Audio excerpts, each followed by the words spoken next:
Hello, good morning, and welcome. Today is the 31st day of January 2022, and I'm glad to have you join me here on the newspaper review here on Thav TV. My name is William Sabule. If this is the first time you're seeing this video, well, you're very much welcome. I want to thank all our viewers that have stayed with us till this while. But if this is your first time, do well to subscribe to this channel by clicking the subscribe button and your notification key to always get notified whenever we come online. Yes, for today, let's go straight to taking the newspapers and, of course, talking about some of the headlines that caught our attention. Thank you very much for staying with us. Join me as we do this together.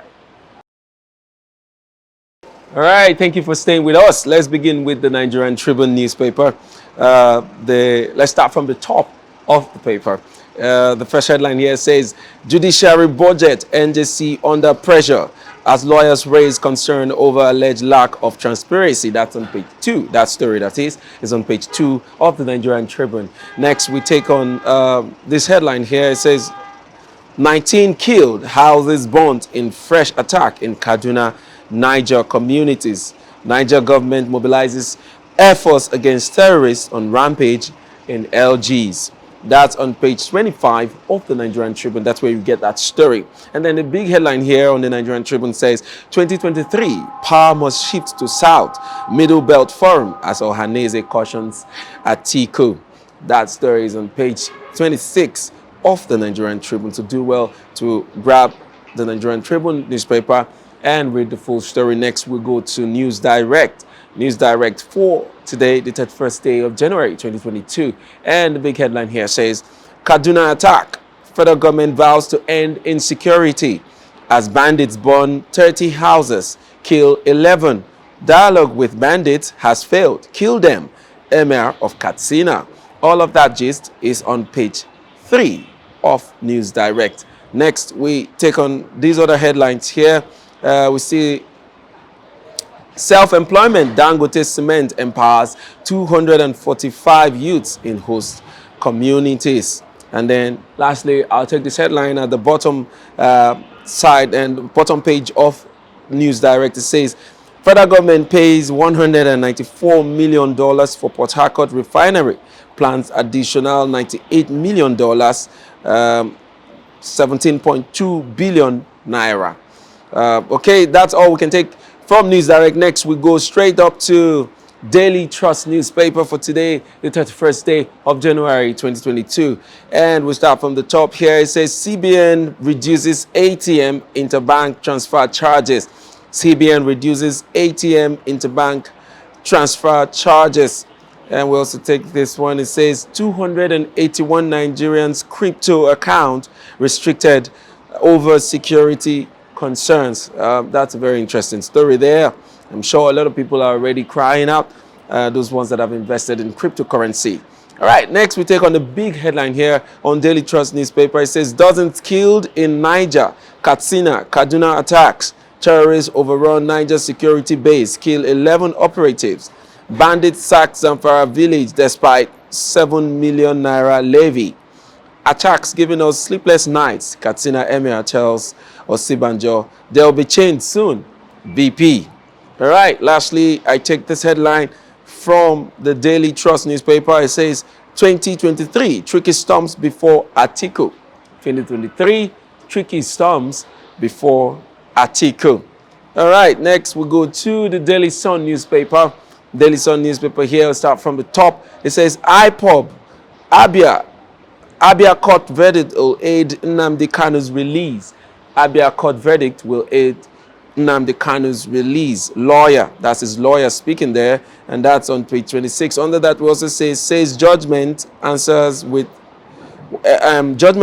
why Biafra leader fled Nigeria.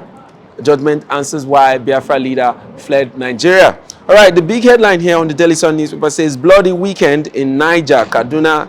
Terrorists kill 7 JTF commanders, corpses of... let me take it again. It says terrorists kill 7 top JTF commanders, corpses of residents, bandits litter communities. Government confirms 11 dead, 30 houses burnt in Zango, Kataf. Gunmen kills soldier, injure 3 in Rivers. All of this you find in page 4 of the Daily Sun newspaper.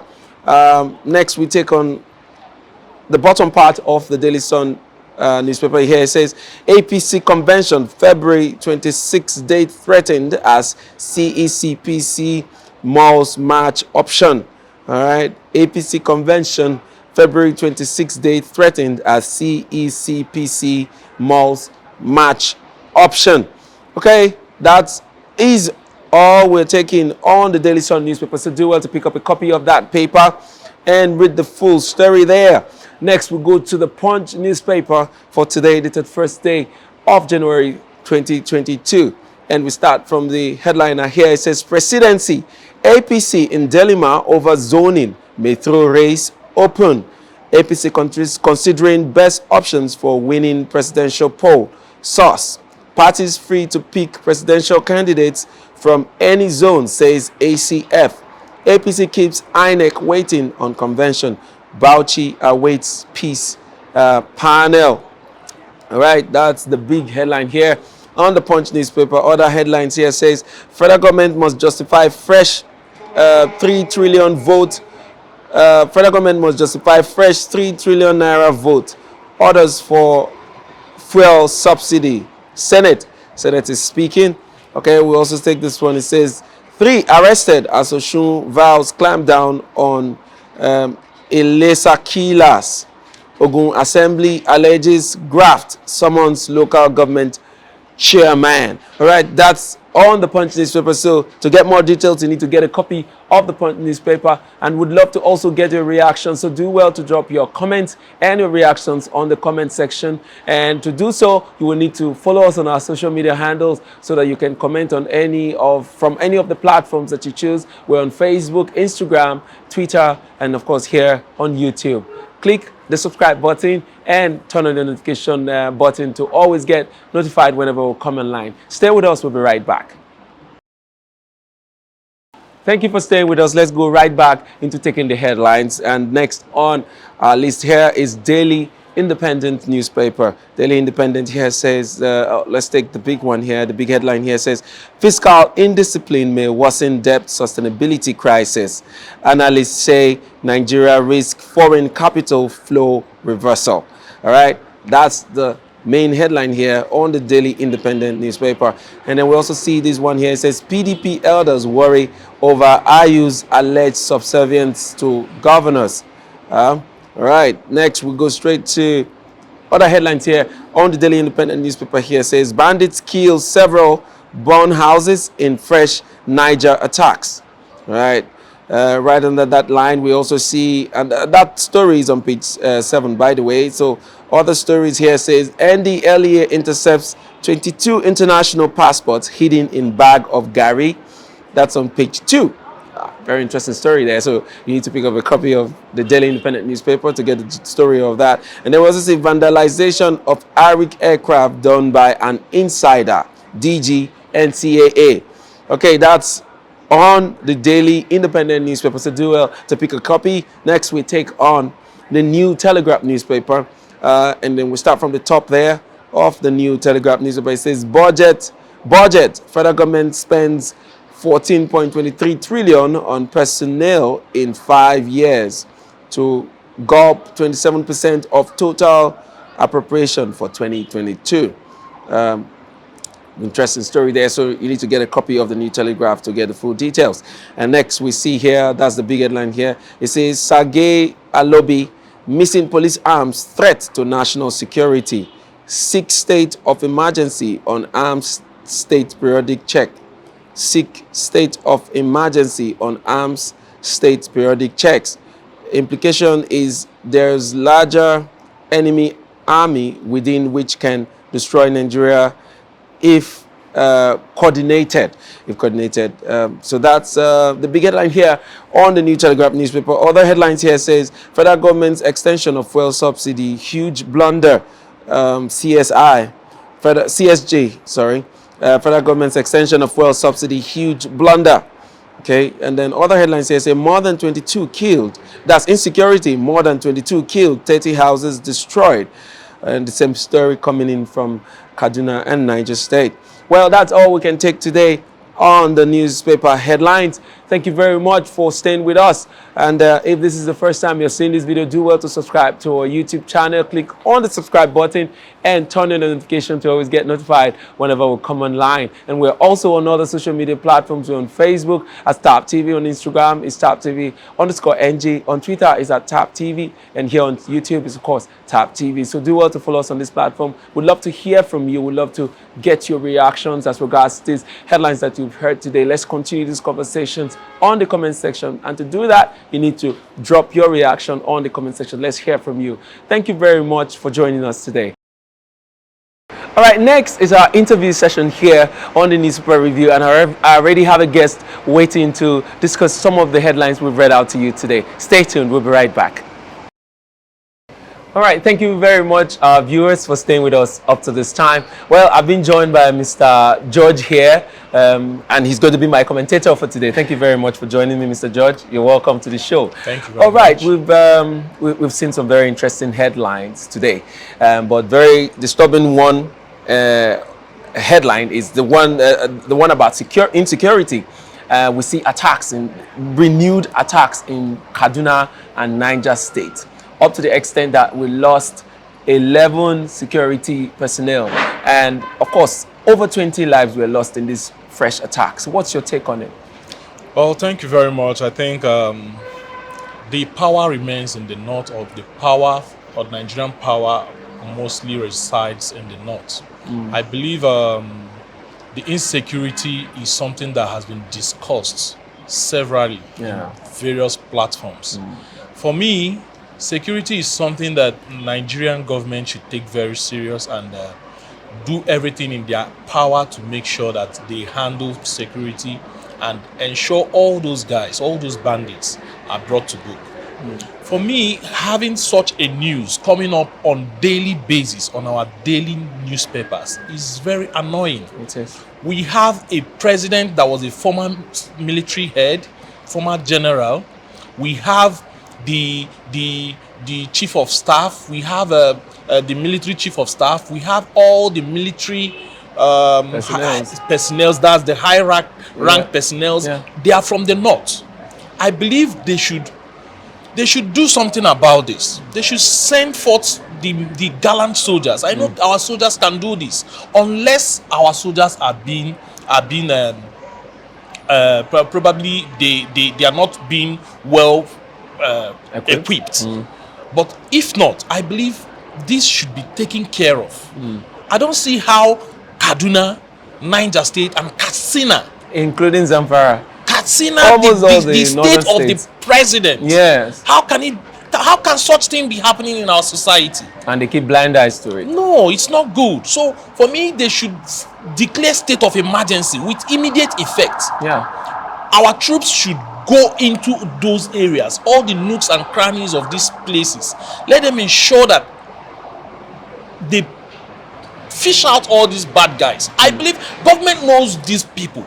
That is my belief. Yeah. Government knows these people. They should go there, fish them out, and let justice be done. And recently somebody said on one of the TV stations saying that we haven't actually seen anybody being brought to book, anybody being prosecuted as to being a terrorist and all of that. Okay, all the terrorist guys that have been caught, from Boko Haram to bandits, and which of these people have been openly brought to book? Like, we see them go to jail for these crimes being committed. Exactly. Thank you very much for that, because that reminds me, I remembered when some Boko Haram, they call them repentant Boko Haram, exactly, were absorbed into Nigerian military. What do you expect?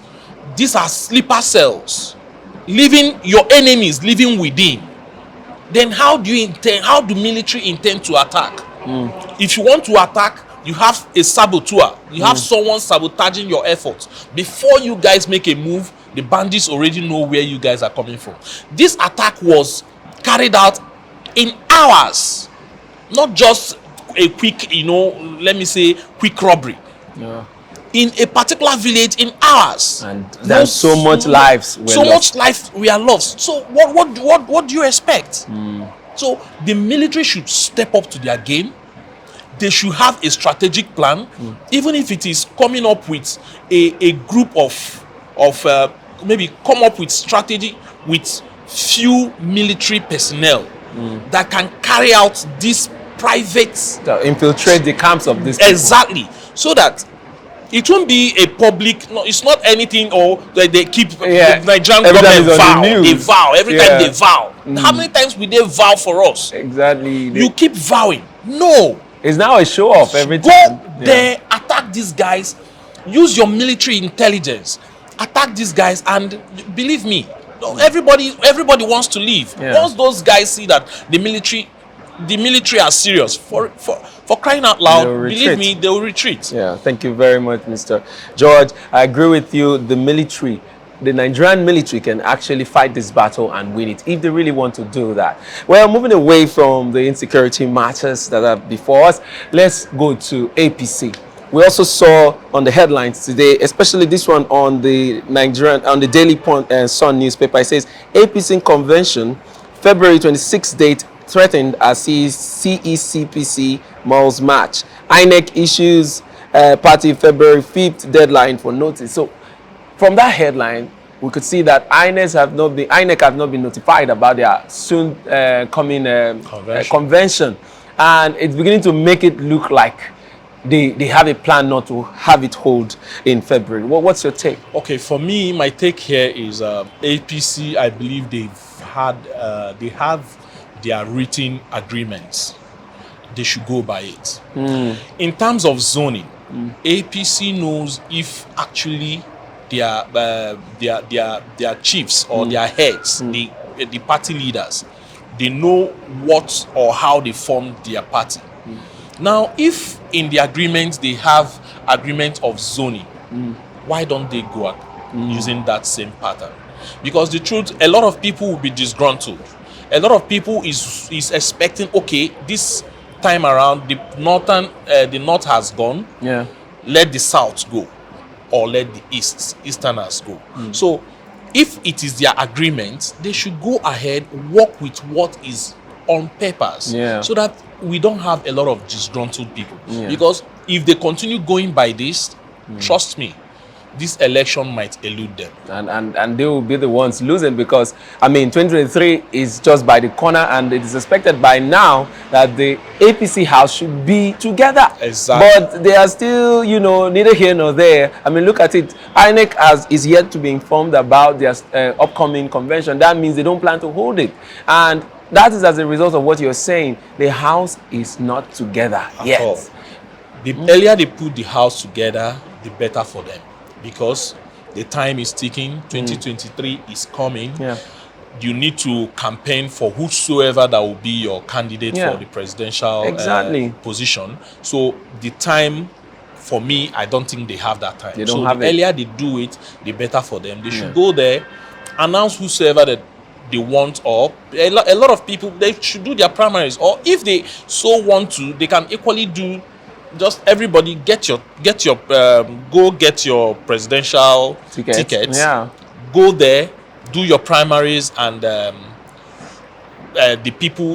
party members do their selection. Then after that, you show us who you want to represent you guys for 2023 election. So by so doing, they will save themselves a lot of time, and it will also help Nigerians to know that anybody that they want to bring, to make their own selection. It's not all about bringing out people. It's about bringing out credible people. So that and then the Nigerians can make their choice and come up with a better leader in 2023. Thank you very much, Mr. George, for your time. We're really glad having you here on our program. Well, for our viewers, we thank you for staying with us. But that's all we can take today on the Newspaper Review. Don't forget to follow us on our social media platforms. We're on Facebook, Instagram, Twitter, and of course here on YouTube. Subscribe and click on your notification button to always get notified. Till next time I meet you again, my name is William Sabule, and this has been the Newspaper Review. Thank you very much for staying with us. Thank you.